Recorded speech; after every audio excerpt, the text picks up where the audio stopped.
তুমি ছাড়া তো আমার আর কেউ নাই। আল্লাহ গো, তুমি যদি মাফ না করো কে আমাকে মাফ করবে? তুমি যদি মাফ না করো কে আমাকে মাফ করবে?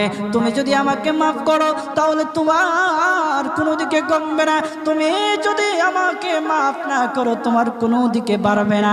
আল্লাহ গো, তুমি আমাকে মাফ করে দাও। সারাটা জীবন অন্যায় কাজ করেছি, সারাটা জীবন নাফরমানি করেছি, আমার কাছে কালেমার দাওয়াত কম আসে নাই, আমার কাছে কালেমার দাওয়াত কম আসে নাই, আমাকে লোকেরা কম বোঝায় নাই। ওগো আল্লাহ, তুমি আমাকে মাফ করে দাও। মাফ না করলে কোথায় যাব, কার কাছে যাব? বাবা যখন মারে তখন মার কাছে আশ্রয় নেওয়া যায়, মা যখন প্রহার করে তখন বাবার কাছে আশ্রয় নেওয়া যায়, বাবা মা যখন প্রহার করে তখন দুনিয়ার কারো না কারো কাছে আশ্রয় নেওয়া যায়। ওগো